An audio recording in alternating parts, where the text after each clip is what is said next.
बैठ जाओ, यमन वाले हाजी खड़े रहो, तो यमन वाले खड़े रहे, बाकी मजमा बैठ गया।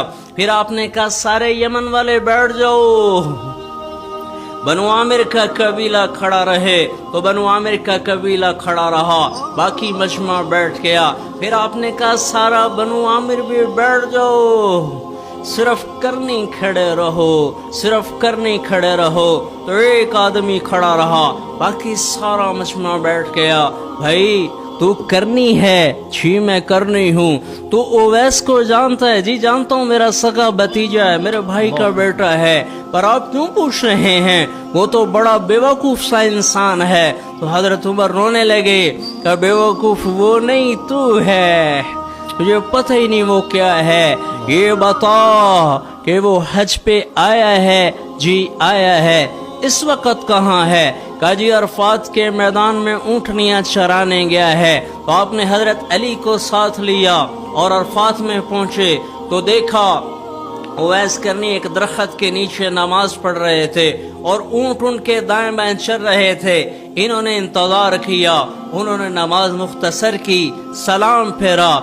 हज़रत उमर ने पूछा भाई कौन हो? वो कहने लगे जी मजदूर आदमी हूँ। तेरा नाम क्या है? वो कहने लगे अब्दुल्ला, अल्लाह का बंदा अब्दुल्ला। हज़रत उमर ने कहा नहीं, मैं वो नाम पूछ रहा हूँ जो तेरी माँ ने तेरा रखा है, मैं वो नाम पूछ रहा हूँ। वो कहने लगे आप मेरा इंटरव्यू क्यों कर रहे हैं? उन्हें नहीं पता ये कौन है, पहली मर्तबा हज पे आए हैं, देखा नहीं है। तो हजरत अली बोले भाई ये अमीरुल मोमिनीन उमर बिन खत्ताब हैं और मैं अली बिन अबी तालिब हूँ। तो वो कांप उठे, कहा मैं माफ़ी चाहता हूँ, मैंने आपको पहचाना नहीं, मैं आपको भी सलाम पेश करता हूँ और आपको भी सलाम पेश करता हूँ।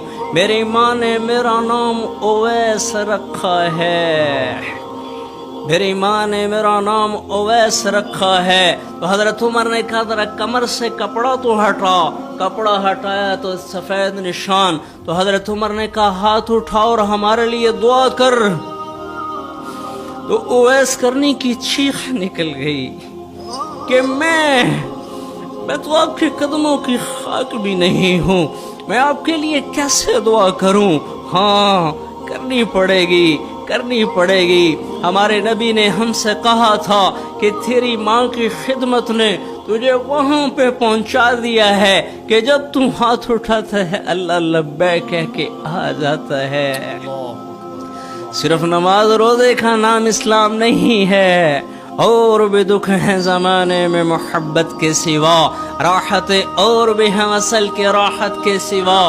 उन्होंने हाथ उठाए और दुआ की और हमें बताया लोगों ये माँ है, पर बदकिस्मती से ये माँ रमज़ान में भी जलील हो रही है। ऐसा करने वाले के लिए रमज़ान में कोई हिस्सा नहीं है। तीसरा जो वैर रखता